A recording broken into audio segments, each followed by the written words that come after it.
Histoire d'une mouette et du chat qui lui apprit à voler, de Luis Sepúlveda. À mes enfants, Sébastien, Max et Léon, le meilleur équipage de mes rêves, au port de Hambourg, car c'est là qu'ils sont montés à bord, et au chat Zorbas, évidemment. Première partie. Premier chapitre. Mer du Nord. Banc de harengs à bâbord, annonça la vigie, et le vol de mouettes du phare du Sable Rouge accueillit la nouvelle avec des cris de soulagement. Il y avait 6 heures qu'elles volaient sans interruption, et bien que les mouettes pilotes les aient conduites par des courants d'air chaud agréables pour planer au-dessus de l'océan, elles sentaient le besoin de refaire leurs forces, et pour cela, quoi de mieux qu'une bonne ventrée de harengs. Elles survolaient l'embouchure de l'Elbe dans la mer du Nord. D'en haut, elles voyaient les bateaux à la queue leu-leu, comme des animaux marins patients et disciplinés, attendant leur tour pour gagner la pleine mer, et là, mettre le cap vers tous les ports de la planète. Kenga, une mouette aux plumes argentées, aimait particulièrement regarder les pavillons des bateaux, car elle savait que chacun représentait une façon de parler, de nommer les choses, avec des mots différents. Comme c'est difficile pour les hommes, nous, les mouettes, nous crions de la même manière dans le monde entier, cria un jour Kenga à l'une de ses compagnes de vol. C'est comme ça. Et le plus étonnant, c'est que parfois ils arrivent à se comprendre, répondit sa compagne. Au-delà de la ligne de la côte, le paysage était d'un vert intense. C'était un immense pré, dans lequel on distinguait les troupeaux de moutons en train de paître à l'abri des digues et les ailes paresseuses des moulins à vent. Suivant les instructions des pilotes, la bande de mouettes du phare du Sable Rouge prit un courant d'air froid et se jeta en piqué sur le banc de harengs. 120 corps trouèrent la mer comme des flèches, et en ressortant de l'eau, chaque mouette tenait un hareng dans son bec. Délicieux hareng, délicieux et gros, juste ce qu'il leur fallait pour reprendre de l'énergie avant de continuer à voler jusqu'à Den Helder, où les rejoindraient les vols des îles Frisones. Le plan de vol prévoyait de continuer ensuite jusqu'au Pas-de-Calais et à la Manche, où elle serait reçue par les bandes de la baie de Seine et de Saint-Malo, en compagnie desquelles elle volerait jusqu'au ciel de Biscaye.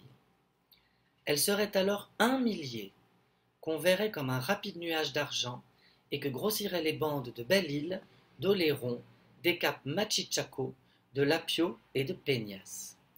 Lorsque toutes les mouettes autorisées par la loi de la mer et des vents voleraient au-dessus de la Biscaye, la grande convention des mouettes des mers Baltiques, du Nord et de l'Atlantique pourrait commencer, et ce serait une belle réunion. Kenga y pensait en pêchant son 3e hareng. Comme tous les ans, on y raconterait des histoires intéressantes, en particulier celle des mouettes du cap de Peñas, voyageuses infatigables, qui parfois volaient jusqu'aux îles Canaries ou aux îles du Cap-Vert. Les femelles comme elles feraient de grands festins de sardines et de calamars, pendant que les mâles construiraient les nids au bord d'une falaise. Elles y pondraient leurs œufs, les couveraient à l'abri de toutes les menaces, et quand les premières plumes résistantes pousseraient au poussin, viendrait la plus jolie partie du voyage, leur apprendre à voler dans le ciel de Biscaye.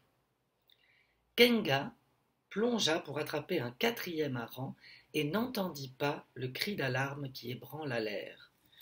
danger à tribord, décollage urgent. Lorsque Kenga sortit la tête de l'eau, elle était seule sur l'immensité de l'océan. 2e chapitre. Un chat grand, noir et gros. J'ai beaucoup de peine de te laisser tout seul, dit l'enfant en caressant le dos du chat grand, noir et gros. Puis il continua à remplir son sac à dos. Il prenait une cassette du groupe Pur, un de ses favoris, la rangeait, hésitait, la sortait, ne savait pas s'il la remettait dans le sac ou s'il la laissait sur la table.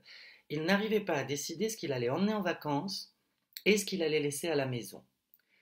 Le chat grand, noir et gros le regardait avec attention, assis sur le bord de la fenêtre, son endroit préféré. « J'ai pris mes lunettes pour nager. Zorbas, t'as pas vu mes lunettes ?» Ah non, tu les connais pas, toi, tu n'aimes pas l'eau, mais tu sais pas ce que tu perds, hein. La natation est un des sports les plus amusants. Des croquettes? Proposa l'enfant en prenant une boîte de croquettes pour chat. Il lui en servit une ration plus que généreuse, et le chat grand, noir et gros se mit à mastiquer lentement pour faire durer le plaisir. Quelle croquette délicieuse, craquante, au bon goût de poisson. C'est un garçon formidable, pensa le chat la bouche pleine. Mais comment ça, un garçon formidable? C'est le meilleur, corrigea-t-il en avalant. Zorbas, le chat grand, noir et gros, avait de bonnes raisons de penser cela de cet enfant qui dépensait son argent de poche en délicieuses croquettes, qui nettoyait la litière de la caisse où il faisait ses besoins, et qui l'instruisait en lui parlant de choses importantes. Ils passaient de longues heures ensemble sur le balcon, à regarder l'activité incessante du port de Hambourg, et là, par exemple, le garçon lui disait: Tu vois ce bateau, Zorbas? Tu sais d'où il vient? Du Libéria, un pays d'Afrique très intéressant, parce qu'il a été fondé par des hommes qui avaient été des esclaves. Et quand je serai grand, je serai capitaine d'un grand voilier et j'irai au Libéria. Et tu viendras avec moi, Zorbas. Tu seras un bon chat de mer, j'en suis sûr. Comme tous les enfants des ports, il rêvait de voyages dans des pays lointains. Le chat grand, noir et gros l'écoutait en ronronnant et se voyait aussi à bord d'un voilier sillonnant les mers. Oui, le chat grand, noir et gros avait beaucoup de tendresse pour le garçon, et il n'oubliait pas qu'il lui devait la vie. Zorbas avait contracté cette dette exactement le jour où il avait quitté le panier dans lequel il vivait, avec ses 7 frères. Le lait de sa mère était tiède et doux, mais lui, il voulait goûter ces têtes de poisson que les gens du marché donnaient aux grands chats. Il ne pensait pas en manger une entière, non. Il voulait la traîner jusqu'au panier, et là miauler à ses frères: Assez de téter notre pauvre mère, vous ne voyez pas comme elle a maigri? Mangez du poisson, c'est la nourriture des chats des porcs. Peu de temps avant de quitter le panier, sa mère lui avait miaulé très sérieusement: Tu es agile et malin et c'est très bien, mais tu dois faire attention et ne pas sortir du panier. Demain ou après-demain, les humains vont venir décider de ton destin et de celui de tes frères. Ils vont sûrement vous donner des noms sympathiques et vous serez assuré d'être nourri.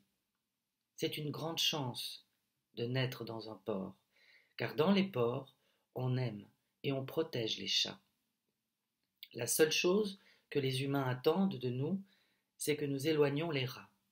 Oui, mon enfant, être chat de port est une grande chance, mais tu dois faire attention, car il y a en toi quelque chose qui peut faire ton malheur. Mon enfant, si tu regardes tes frères, tu verras qu'ils sont gris ou rayés comme les tigres. Toi, tu es né tout noir, sauf la petite tache blanche que tu as sous le menton. Et il y a des humains qui croient que les chats noirs portent malheur. C'est pourquoi, mon petit, il ne faut pas sortir du panier. Mais Zorbas, qui était alors une petite boule de charbon, quitta le panier. Il voulait goûter une de ces têtes de poisson, et il voulait aussi y voir un peu le monde. Mais il n'alla pas très loin. La queue dressée et vibrante, en trottant vers un étal de poissonnier, il passa devant un grand oiseau qui somnolait la tête penchée. C'était un oiseau très laid, avec une énorme poche sous le bec. Soudain, le petit chat sentit que le sol s'éloignait de ses pattes, et sans comprendre ce qui lui arrivait, il se retrouva en train de faire une cabriole en l'air. Se souvenant de l'une des premières leçons de sa mère, il chercha un endroit pour retomber sur ses 4 pattes. Mais en bas, l'oiseau l'attendait le bec ouvert. Il tomba dans la poche. Il y faisait noir, et ça sentait horriblement mauvais. Laisse-moi sortir, laisse-moi sortir, miaula-t-il désespéré. Ah bon, tu parles. Quelle bête tu es, croissa l'oiseau sans ouvrir le bec. Mais laisse-moi sortir ou je te griffe, miaula-t-il menaçant. Je crois que tu es une grenouille. Tu es une grenouille, croissa l'oiseau, toujours le bec fermé. Je m'étouffe, oiseau idiot, miaula le petit Zorbas. Ah oui, tu es une grenouille noire. Comme c'est étrange, croissa l'oiseau. Je suis un chat, et je suis en colère. Laisse-moi sortir ou tu vas le regretter, miaula le petit Zorbas, en cherchant où planter ses griffes dans la poche sombre. Tu crois que je ne sais pas distinguer un chat d'une grenouille? Les chats sont poilus, rapides, et ils sentent la pantoufle. Toi, tu es une grenouille. Une fois j'ai mangé des grenouilles, c'était pas mauvais, mais elles étaient vertes. Dis donc, tu ne serais pas une grenouille vénéneuse, par hasard? Croissa l'oiseau inquiet. Oui, je suis une grenouille vénéneuse, et en plus, je porte malheur. Oh, quel problème! L'autre jour, j'ai avalé un hérisson vénéneux, mais il ne m'est rien arrivé. Quel problème! Qu'est-ce que je fais? Je t'avale ou je te crache? Réfléchit l'oiseau. Mais il ne croissa rien de plus car il s'agita, battit des ailes et ouvrit finalement le bec. Couvert de bave, le petit Zorbas sortit la tête et sauta par terre. Et il vit alors le garçon qui tenait l'oiseau par le cou et le secouait. Mais t'es aveugle ou quoi, pélican imbécile? Viens, mon chat. Un peu plus tu finissais dans le ventre de cet oiseau, dit l'enfant, et il le prit dans ses bras. C'est ainsi qu'avait commencé cette amitié qui durait depuis 5 ans. Le baiser de l'enfant sur sa tête éloigna ses souvenirs. Il le vit enfiler son sac à dos, marcher vers la porte, et de là lui dire encore adieu. À dans 2 mois. Je penserai à toi tous les jours, Zorbas, je te le promets. Au revoir, Zorbas, au revoir, mon gros, crièrent les 2 petits frères du garçon. Le chat grand, noir et gros entendit qu'on fermait la porte à double tour, et il courut jusqu'à la fenêtre sur la rue pour voir sa famille adoptive avant qu'elle ne s'éloigne. Le chat grand, noir et gros poussa un soupir de satisfaction. Pendant 2 mois, il allait être le seigneur et maître de l'appartement. Un ami de la famille viendrait tous les jours lui ouvrir une boîte de nourriture et changer sa litière. 2 mois pour se prélasser dans les fauteuils, sur les lits, ou sortir sur le balcon, grimper sur les toits, aller jusqu'aux branches du vieux marronnier et descendre le long de son tronc jusqu'à la cour où il retrouvait les chats du quartier. Il allait pas s'ennuyer, pas du tout. C'est ce que pensait Zorbas, le grand chat noir et gros, car il ne savait pas ce qui allait lui tomber dessus très bientôt. 3e chapitre, Hambourg en vue. Kenga déplia ses ailes pour prendre son envol, mais la vague fut plus rapide et la recouvrit toute. Quand elle sortit de l'eau, la lumière du jour avait disparu, et après avoir secoué énergiquement la tête, elle comprit que la malédiction des mers obscurcissait sa vue. Kenga, la mouette aux plumes argentées, plongea sa tête dans l'eau à plusieurs reprises jusqu'à ce que quelques étincelles de lumière arrivent à ses pupilles couvertes de pétrole. La tache visqueuse, la peste noire, collait ses ailes à son corps, et elle se mit à remuer les pattes dans l'espoir de nager vite et de sortir du centre de la vague noire. Tous les muscles tétanisés par l'effort, elle atteignit enfin la limite de la tache de pétrole et le frais contact de l'eau propre. Lorsque, à force de cligner des yeux et de plonger sa tête sous l'eau, elle réussit à nettoyer ses yeux, elle regarda le ciel et ne vit que quelques nuages qui s'interposaient entre la mer et l'immensité de la voûte céleste. Ses compagnes de la bande du phare du sable rouge devaient être loin, très loin. C'était la loi. Elle aussi, elle avait vu des mouettes surprises par les vagues noires mortelles. Et malgré son désir de descendre leur apporter une aide aussi inutile qu'impossible, elle s'était éloignée, respectant la loi qui interdit d'assister à la mort de ses compagnes. Les ailes immobilisées, collées au corps, les mouettes étaient des proies faciles pour les grands poissons, ou bien elles mouraient lentement asphyxiées par le pétrole, qui en glissant entre leurs plumes bouchait tous leurs pores. C'était le sort qui l'attendait, et elle désira disparaître rapidement dans le gosier d'un grand poisson. La tache noire, la peste noire. Tandis qu'elle attendait l'issue fatale, Kenga maudit les humains. Bon, pas tous, il ne faut pas être injuste, cria-t-elle faiblement. Souvent, elle avait vu d'en haut comment les grands pétroliers profitaient des jours de brouillard côtier pour aller en haute mer nettoyer leurs réservoirs. Ils jetaient à la mer des milliers de litres d'une substance épaisse et pestilentielle qui était entraînée par les vagues. Elle avait aussi vu que parfois des petites embarcations s'approchaient des pétroliers et les empêchaient de vider leurs réservoirs. Malheureusement, ces petits bateaux aux couleurs de l'arc-en-ciel n'arrivaient pas toujours à temps pour empêcher qu'on empoisonne les mers. Kenga passa les heures les plus longues de sa vie posé sur l'eau à se demander, atterré, si ce n'était pas la plus terrible des morts qui l'attendait. Pire que d'être dévoré par un poisson, pire que l'angoisse de l'asphyxie, mais mourir de faim. Désespérée à l'idée d'une mort lente, elle remua et se rendit compte avec étonnement que le pétrole n'avait pas collé ses ailes contre son corps.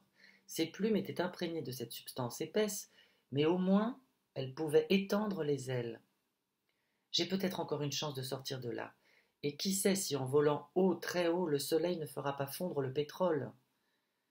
Une histoire racontée par une vieille mouette des îles Frisonnes revint à sa mémoire.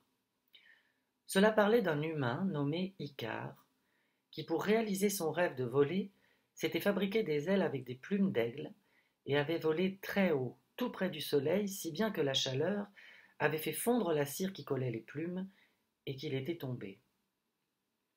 Kenga battit des ailes, replia ses pattes, s'éleva de quelques centimètres et retomba dans l'eau. Avant de recommencer, elle plongea complètement et remua ses ailes sous l'eau. Cette fois, elle s'éleva d'1 mètre avant de retomber. Ce maudit pétrole collait les plumes de sa queue de sorte qu'elle ne pouvait pas guider son ascension. Elle replongea et avec son bec retira la couche de saleté qui couvrait sa queue. Elle supporta la douleur de l'arrachage des plumes jusqu'à ce que sa queue soit un peu moins sale. Au 5e essai, Kenga réussit à s'envoler. Elle battait des ailes désespérément car le poids de la couche de pétrole l'empêchait de planer. Un seul arrêt et elle tomberait. Par chance, elle était jeune et ses muscles répondaient bien. Elle vola très haut. Sans cesser de battre des ailes, elle regarda en bas et vit à peine la côte comme une ligne blanche. Elle vit aussi quelques bateaux, comme de minuscules objets sur une nappe bleue. Elle monta plus haut encore, mais les effets du soleil qu'elle attendait ne l'atteignaient pas. Peut-être les rayons donnaient-ils une chaleur trop faible. Peut-être la couche de pétrole était-elle trop épaisse. Kenga comprit qu'elle n'aurait pas suffisamment de force pour continuer à battre des ailes, et vola vers l'intérieur des terres en suivant la ligne verte et sinueuse de l'Elbe, à la recherche d'un endroit pour se poser. Son battement d'ailes devint de plus en plus lourd et lent. Elle perdait ses forces. Elle ne volait plus aussi haut. Et dans un effort désespéré pour reprendre de l'altitude, elle ferma les yeux et battit des ailes avec ses dernières énergies. Elle ne sut pas combien de temps elle vola les yeux fermés, mais quand elle les rouvrit, elle était au-dessus d'une haute tour ornée d'une girouette d'or. « Saint-Michel !» cria-t-elle en reconnaissant la tour de l'église de Hambourg. Mais ses ailes refusèrent de la porter plus loin. 4e chapitre. La fin d'un vol. Le chat grand, noir et gros prenait le soleil sur le balcon en ronronnant et en pensant comme c'était bon d'être là à recevoir les rayons du soleil, le ventre en l'air, les 4 pattes repliées et la queue étirée. Au moment précis où il se retournait paresseusement pour présenter son dos au soleil, il entendit le bourdonnement d'un objet volant qu'il ne sut pas identifier et qui s'approchait à grande vitesse. Inquiet, il se dressa d'un seul coup sur ses 4 pattes et arriva tout juste à se jeter de côté pour esquiver la mouette qui s'abattit sur le balcon. C'était un oiseau très sale. Tout son corps était imprégné d'une substance noire et malodorante. Zorbas s'approcha, et la mouette essaya de se redresser en traînant les ailes. Ce n'était pas un atterrissage très élégant, miaula-t-il. Je regrette. Je ne pouvais pas faire autrement, croissa la mouette. Mais dis donc, tu es dans un drôle d'état. Qu'est-ce que tu as sur le corps? Tu sens vraiment mauvais. J'ai été atteinte par une vague noire, la peste noire, la malédiction des mers. Je vais mourir, croissa plaintivement la mouette. Mourir? Mais ne dis pas ça, tu es fatigué, tu es sale, c'est tout. Pourquoi ne vas-tu pas jusqu'au zoo? C'est pas loin, et là il y a des vétérinaires qui pourront t'aider, miaula Zorbas. Je ne peux pas. C'était mon dernier vol, croissa la mouette d'une voix presque inaudible, et elle ferma les yeux. Ne meurs pas. Repose-toi un peu et tu verras, tu iras mieux. Tu as faim? Je vais t'apporter un peu de ma nourriture, mais ne meurs pas, miaula Zorbas en s'approchant de la mouette évanouie. Surmontant son dégoût, le chat lui lécha la tête. Cette substance qui la couvrait avait un goût horrible. Quand il lui passa la langue sur le cou, il remarqua que la respiration de l'oiseau était de plus en plus faible. Écoute, mon ami, je veux t'aider, mais je ne sais pas comment. Essaie de te reposer pendant que je vais demander ce qu'on fait avec une mouette malade, miaula Zorbas avant de grimper sur le toit. Il s'éloignait vers le marronnier quand il entendit la mouette l'appeler. Tu veux que je te laisse un peu à manger, miaula-t-il soulagé. Je vais pondre un œuf. Avec les dernières forces qui me restent, je vais pondre un œuf. Chat, mon ami, on voit que tu es bon, que tu as de nobles sentiments. Je vais te demander de me promettre 3 choses. Tu vas le faire? Demanda-t-elle en secouant maladroitement ses pattes dans un essai manqué pour se redresser. Zorbas pensa que la pauvre mouette délirait et qu'avec un oiseau dans un état aussi lamentable, on ne pouvait qu'être généreux. Je te promets tout ce que tu voudras, mais maintenant repose-toi, miaula-t-il avec compassion. Je n'ai pas le temps de me reposer. Promets-moi que tu ne mangeras pas l'œuf, dit-elle, en ouvrant les yeux. Je promets de ne pas manger l'œuf. Promets-moi de t'en occuper jusqu'à la naissance du poussin, croissa-t-elle en soulevant la tête. Je promets de m'occuper de l'œuf jusqu'à la naissance du poussin, miaula Zorbas. Et promets-moi que tu lui apprendras à voler, croissa-t-elle en regardant fixement le chat dans les yeux. Alors, Zorbas pensa que non seulement cette malheureuse mouette délirait, mais qu'elle était complètement folle. Je promets de lui apprendre à voler. Et maintenant repose-toi, je vais chercher de l'aide, miaula Zorbas en sautant sur le toit. Kenga regarda le ciel, remercia les bons vents qui l'avaient accompagnée, et juste au moment où elle poussait son dernier soupir, un petit œuf blanc, taché de bleu, roula à côté de son corps, imbibé de pétrole. 5e chapitre, à la recherche d'un conseil. Zorbas descendit rapidement le long du tronc du marronnier, traversa la cour de l'immeuble à toute vitesse, en évitant de se faire remarquer par les chiens vagabonds, sortit dans la rue, s'assura qu'il n'y avait pas d'auto, traversa et courut jusqu'au Cuneo, un restaurant italien du port. 2 chats, qui reniflaient une caisse à ordures, le virent passer. « Eh mon pote, tu vois ce que je vois? Quel joli petit gros, miaula l'un des chats. Ah ouais, mon vieux, comme il est noir, c'est pas une boule de graisse, c'est une boule de goudron. Et où tu vas, petite boule de goudron? Demanda l'autre. Même préoccupé par la mouette, Zorbas n'était pas disposé à laisser passer les provocations de ces 2 voyous. Alors il s'arrêta, hérissa les poils de son dos et sauta sur le couvercle de la poubelle. Lentement, il étira une patte de devant, sortit une griffe longue comme une allumette et l'approcha du museau de l'un des provocateurs. « Elle te plaît? J'en ai 9 autres du même modèle, tu veux les essayer ?» miaula-t-il très calmement. Le chat qui avait la griffe sous le nez avala sa salive avant de répondre sans quitter la griffe des yeux. « Ah non, chef, quelle belle journée, pas vrai? »« Et toi, qu'est-ce que t'en dis ?» demanda Zorbas à l'autre chat. « Ah, moi aussi, je dis que c'est une bien belle journée, idéale pour se promener. Un peu fraîche peut-être. » Cette affaire réglée, Zorbas reprit son chemin jusqu'à la porte du restaurant. À l'intérieur, les garçons préparaient les tables pour les clients de midi. Zorbas miaula 3 fois et attendit assis sur le seuil. Peu après, Secrétario, un chat de gouttière très maigre avec seulement 2 poils de moustache, un de chaque côté du nez, s'approcha de lui. « Nous regrettons beaucoup, mais si vous n'avez pas réservé, nous ne pouvons pas vous accueillir, nous sommes complets. » miaula-t-il en guise de salut. Il allait ajouter quelque chose encore, mais Zorbas le coupa. « Non, je dois miauler avec Colonello. C'est urgent. Urgent.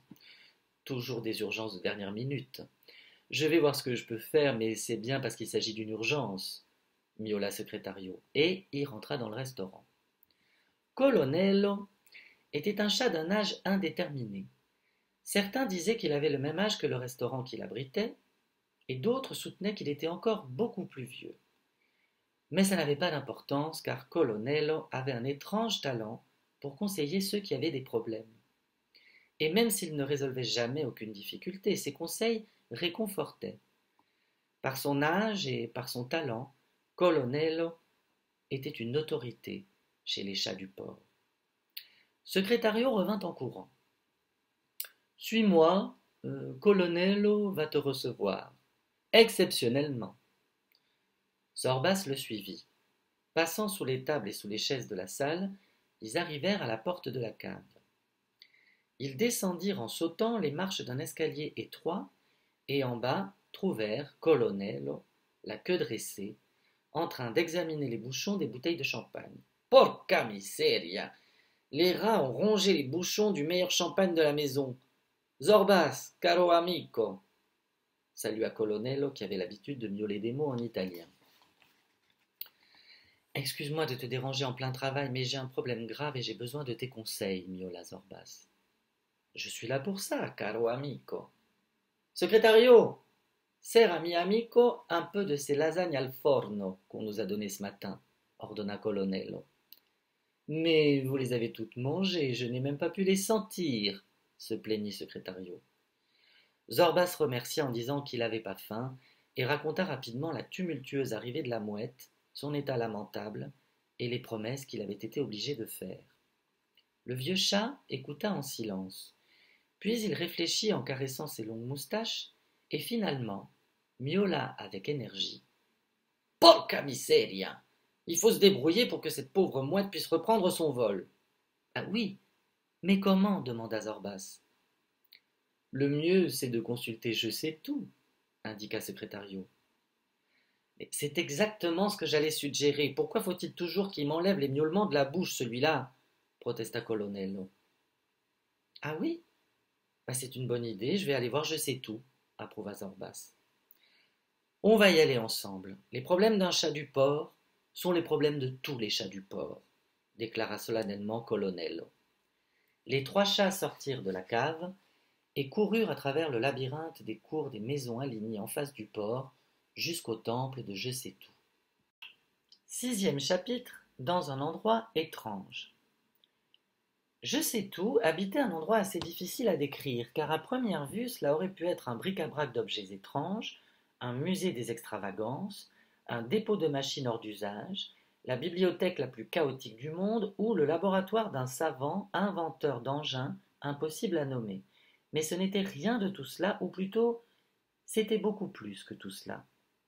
L'endroit s'appelait Harry, Bazar du Port, et son propriétaire, Harry, était un vieux loup de mer qui, au cours de 50 ans de navigation sur les 7 mers, s'était employé à réunir toutes sortes d'objets dans les centaines de ports qu'il avait connus.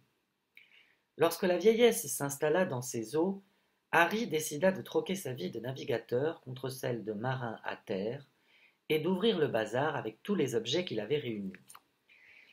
Il loua une maison de 3 étages dans la rue du port, mais elle était trop petite pour exposer ses collections insolites, si bien qu'il loua la maison voisine, à 2 étages, mais ce n'était toujours pas suffisant.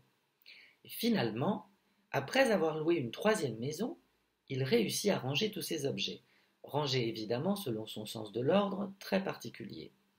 Dans les 3 maisons, réunies par des couloirs et des escaliers étroits, il y avait près d'1 million d'objets parmi lesquels il faut signaler 7200 chapeaux à bord souple pour que le vent les emporte, 160 gouvernails de bateaux pris de vertige à force de faire le tour du monde, 245 feux de navires qui avaient défié les brumes les plus épaisses, 12 télégraphes de commandement écrasés par des capitaines irascibles, 256 boussoles qui n'avaient jamais perdu le nord, 6 éléphants de bois grandeur nature, un ours polaire naturalisé, dans le ventre duquel se trouvait la main naturalisée aussi d'un explorateur norvégien, 700 ventilateurs dont les pales rappelaient les brises fraîches des crépuscules tropicaux, 1200 hamacs de jute garantissant les meilleurs rêves, 1300 marionnettes de Sumatra, qui n'avaient interprété que des histoires d'amour, 123 projecteurs de diapositives montrant des paysages où l'on pouvait toujours être heureux,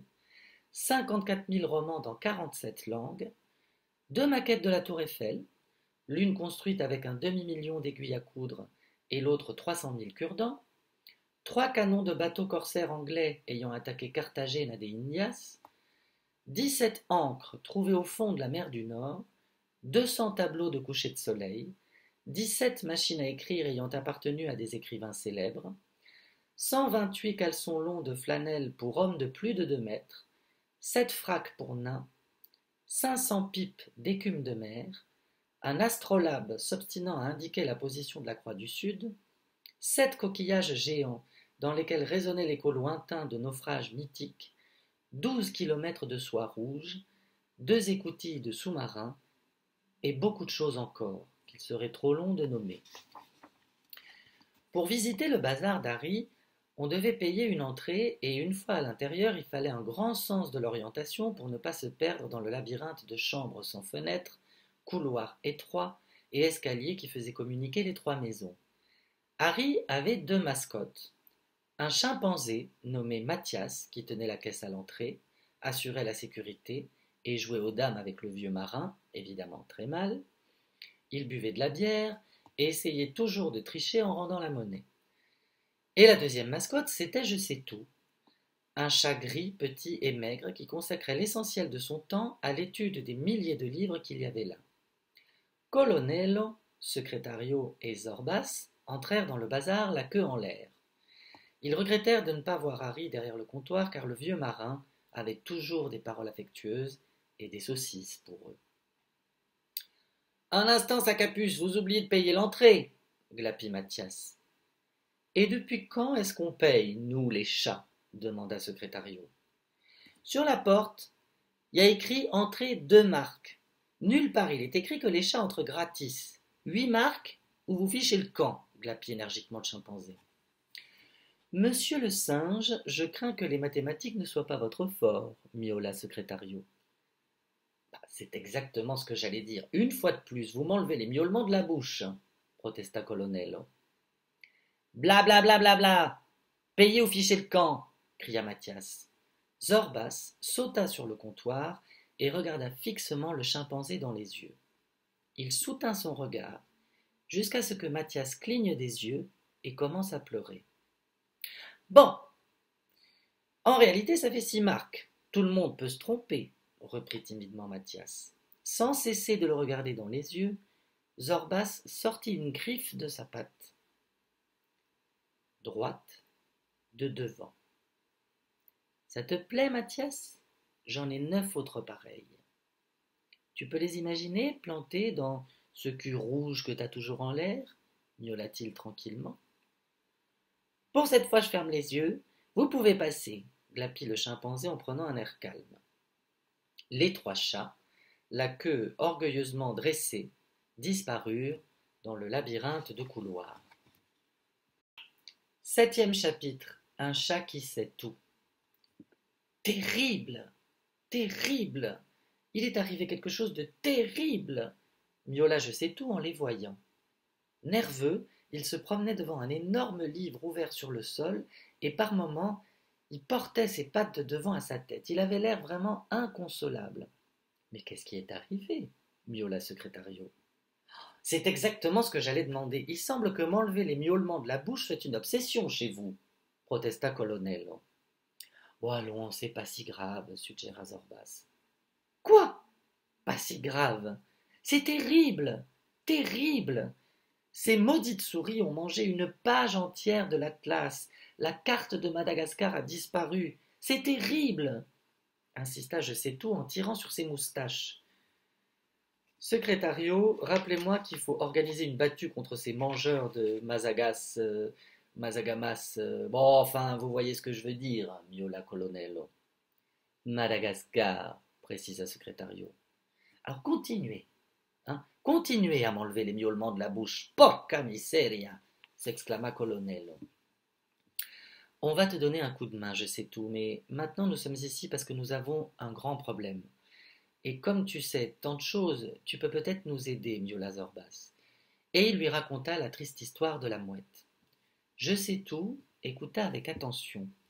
Il approuvait, en remuant la tête, et quand les mouvements nerveux de sa queue exprimaient avec trop d'éloquence les sentiments qu'éveillaient en lui les miaulements de Zorbas, il essayait de la retenir avec ses pattes de derrière. Et je l'ai laissé comme ça, très mal, il y a un instant, conclut Zorbas.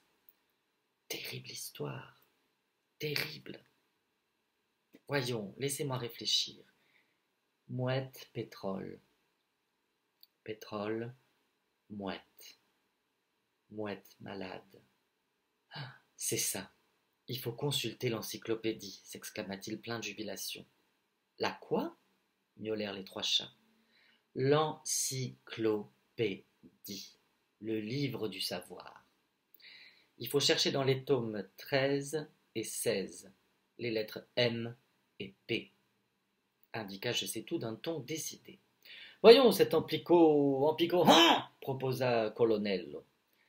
Encyclopédie, épela lentement Secrétario. Mais c'est exactement ce que j'allais dire. Je vois que vous ne pouvez pas résister à la tentation de m'enlever les miaulements de la bouche, protesta Colonel.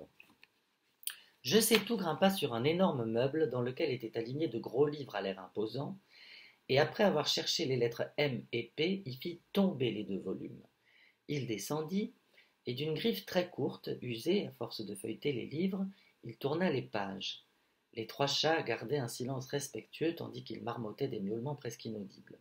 Ah, je crois qu'on va y être. Comme c'est intéressant, ça. Merlan, migration, Milan. Oh, comme c'est intéressant. Écoutez ça. Il semble que le Milan est un oiseau terrible. Terrible. Il est considéré comme l'un des rapaces les plus cruels. Terrible, s'exclama je sais tout avec enthousiasme. Le Milan ne nous intéresse pas. Nous sommes ici pour une mouette, l'interrompit Secrétario. Auriez-vous l'amabilité de cesser de m'enlever les miaulements de la bouche, grogna Colonel.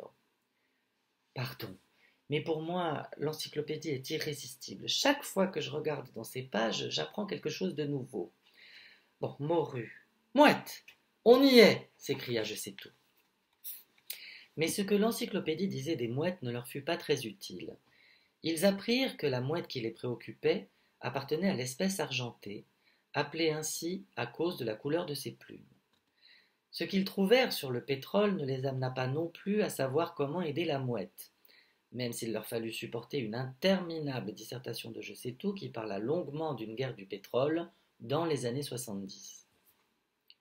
Oh, par les piquants du hérisson, nous sommes toujours au même point, miaula Zorbas.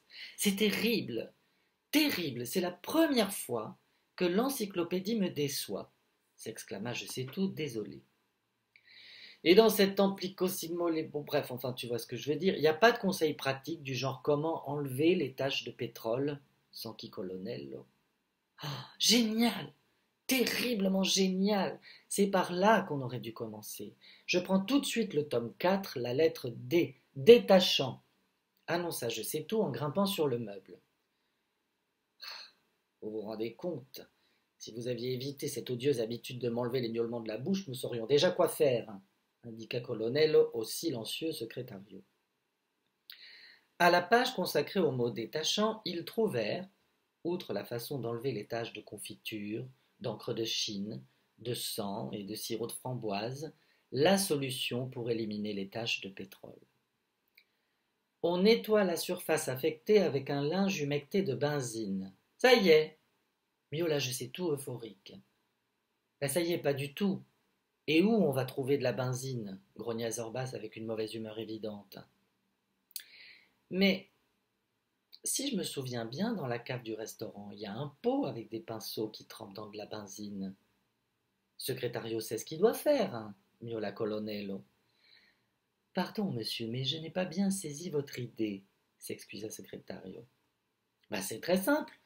Vous humectez convenablement votre queue avec la benzine, et nous irons nous occuper de cette pauvre mouette, répondit Colonel en regardant ailleurs.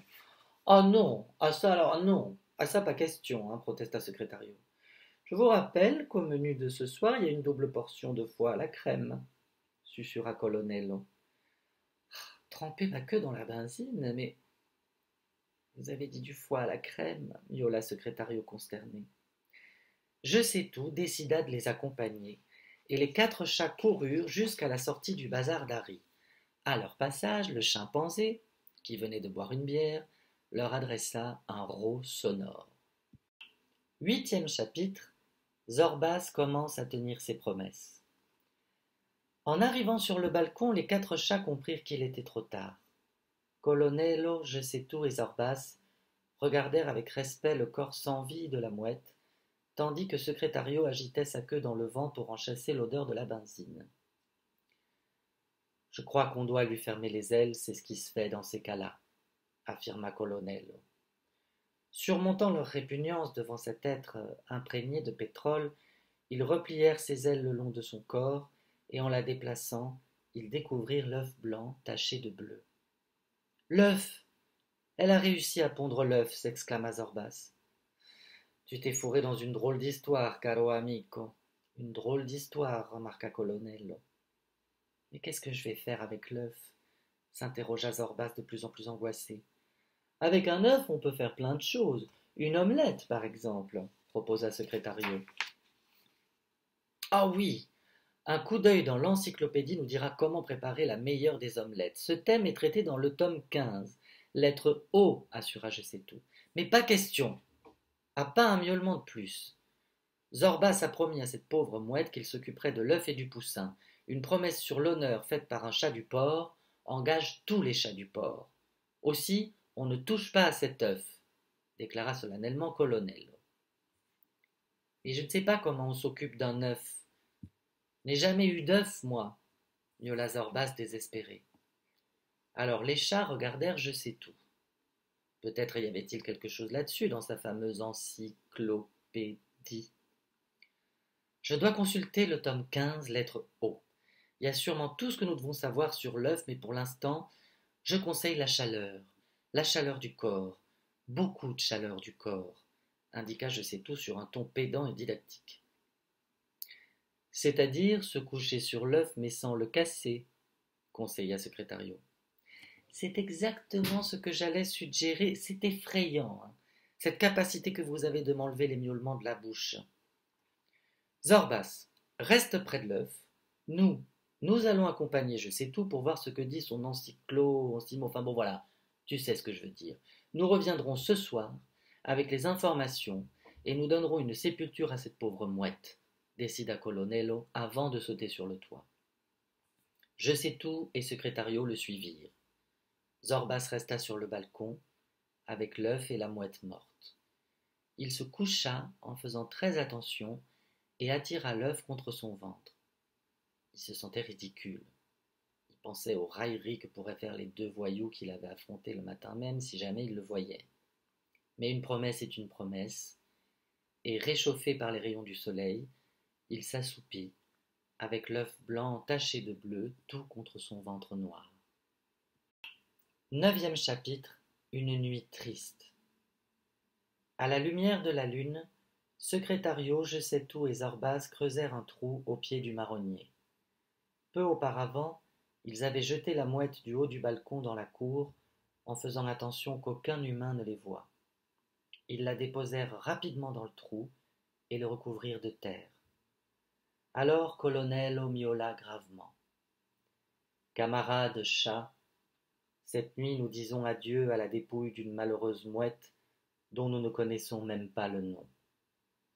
Tout ce que nous savons d'elle, grâce aux connaissances de notre camarade Je sais tout, c'est qu'elle appartenait à l'espèce des mouettes argentées et qu'elle venait peut-être de très loin, du pays où le fleuve rejoint la mer.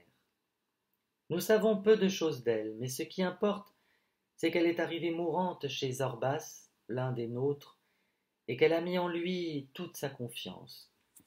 Zorbas a promis de s'occuper de l'œuf qu'elle a pondu avant de mourir, du poussin qui naîtra, et, ce qui est plus difficile, camarade, il a promis de lui apprendre à voler.